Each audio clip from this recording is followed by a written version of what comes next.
We thank you very much, Aliza, especially for your candor and for your passion.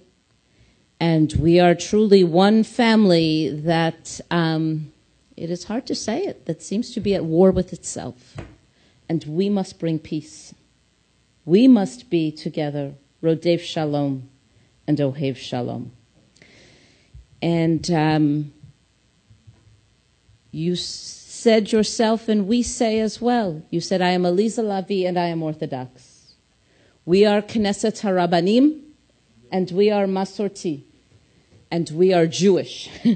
We are part of the Jewish people. We are Zionist. We are actually your core Zionist base in this country.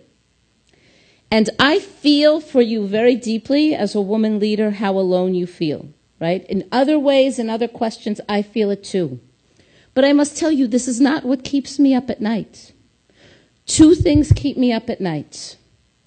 One is my fear that the Jewish people is dividing and we must move much faster and be much bolder and much braver if we are going to have a Jewish people. To you I say it, to me I say it, to my colleagues I say it. That is first. To really work together has to mean something different. My more proximate fear is that world Jewry is becoming so profoundly alienated from Israel that it will not be how alone you feel or I feel, but that Israel will stand alone before a nuclear Iran. Israel will stand alone before a world that blames it unilaterally for its very existence. I understand we can say it's a process, right? It takes time. Take as long as you want. I would ask you to give this message to your colleagues back home. Tell them that Knesset HaRabbanim had this message for them, and we are grateful to you for your willingness to deliver it. Take as long as you want. But while you're taking this time, we're losing them. There are 3.5 million Jews in play. Okay, 3.5 million, just to count the Reform and the Conservative. I haven't even counted the other 20% that are completely unaffiliated. And they cannot make sense, right? We are as close to understanding as you are ever going to find, right? Because we know the halakha, we have religious passion, we are ourselves a pluralist big tent organization. You should know we don't all agree with each other, right? But we live as one Knesset HaRabbanim. Right? We live respectfully. Everybody has a place here. There are those who are egalitarian. There are a few still who are not egalitarian. Right? You were in Toronto. This is the stronghold of that. But what terrifies me, and so you will forgive us if we are not, if we lose some of our American politeness today.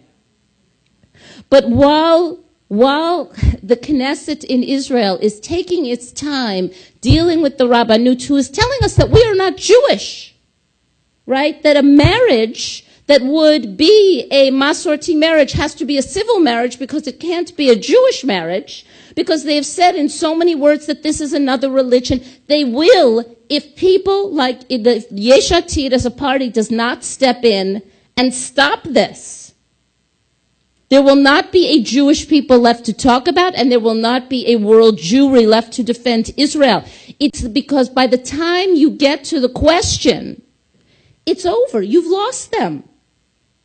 Right? By the time when the missiles are flying, they are so alienated, you can't bring them back. It's too late. And so we are actually not, we are really the interlocutors who are coming to lay at the feet, and frankly, one of the first places is of your party. So forgive us if we are strong, but we are coming to lay this at your feet because we are the people who care. And in fact, the message that we say to you, to them, we try so hard to say, see another Israel, come with us. It's a larger picture. We want you to see the whole country. Look at the humanitarian work that they're doing. Look at the great science work that they're doing. Look at these things that are starting. But they see a country that says, but my mother had a conservative conversion, and so I'm not Jewish. I've been Jewish my whole life. My rabbi, who took me to Israel 4 times and taught me this Zionism, how can I understand that this rabbi has no authority in Israel? And so you'll forgive us if we also hear with some sensitivity to say there are no rabbis like this in Israel. Well, actually, there's close to 150. You should get to know them.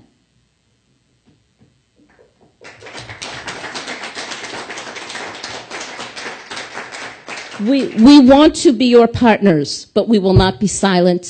We cannot afford to be silent. We owe it to the Jewish people and to the Jewish country that we will make this whatever kind of a discussion it has to be. We do it with love. We do it with caring. We do it because the alternative to imagine that we will let Judaism divide this way is unthinkable to us. Please take this with love, with sisterhood, with achdut. Right. I will now call upon my esteemed colleague, the co-president of our Israel region, Rabbi Dubi Chayun, to present one of our recent publications.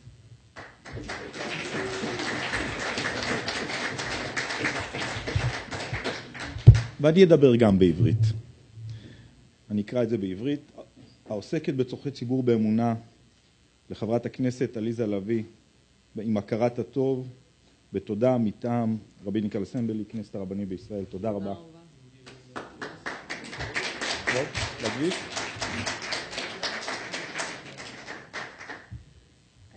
תודה. אני רק אגיד משפט אחד. ממש עמדו לי דמעות בעיניים שדיברת.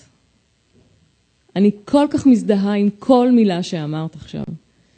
אבל אנחנו חיים בתוך חברה מאוד מאוד מאוד מאוד מאוד מורכבת ומסוכסכת, החברה הישראלית. וצריך להיות הרבה יותר חכמים אחרי 66 שנים לבוא ולראות. כמו שאת דיברת על אותה בחורה שבאה לישראל מקהילה בדרום אפריקה, ותאמיני לי, הן מגיעות אליי, כי אני פתחתי את הבית שלי יחד עם החברות שלי. אבל מה אני עונה לקצינה מצטיינת בצבא?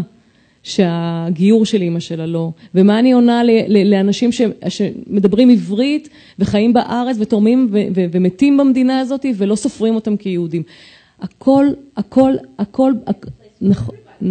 נכון, אבל תביני את המורכבות וגם את הלגיטימציה. אני לא יכולה לאבד את הלגיטימציה שלי באורתודוקסיה, כי אם אני אאבד את הלגיטימציה שלי באורתודוקסיה, אין לי כוח. אני לא יכולה לאבד אותה, ולכן אני חייבת להיות מחושבת, כי אין הרבה אנשים לעבוד איתם, לא בממשלה הזאת, וזאת ממשלה הכי טובה שהייתה לנו בשנים האחרונות לענייני דת ומדינה. ולכן חשבנו וקיווינו, אבל את רואה את ההתנהגות של הבית היהודי, את רואה את הפחד שאוחז באנשים שהם במשרות, וזה לא פשוט, וזה כן, זה גם נושא של נשים וגברים. אנחנו עוד לא מספיק נשים. אין לנו מספיק נשים שנמצאות, לא, אני מדברת כרגע בישראל, בנושאים הללו של דת ומדינה. אין לנו מספיק נשים. אין לנו. יש היום דור חדש של תלמידות חכמות. את יודעת מה הנושא שאני עכשיו מטפלת בו? אני רוצה שכל הבנות היום, כל הנשים שלומדות תורה, יקבלו את אותה סובסידיה שהבנים בישיבות מקבלים. ושר החינוך עוזר לי. וזאת תהיה מהפכה, כי ברגע תהיה לנו תלמידות חכמות subsidize. The men get money when they are sitting in the yeshivot. The women aren't. So I want to give subsidy for women. Better give subsidy to nobody, right? בסדר. To be a נכון, אתה צודק. אתה צודק. Israel's economy, and this I understood this clearly to be Yair Lapid's position, is that the economy needs for people to work and to people who can study. There's time on Shabbat to study at night, to study early in the morning, to study...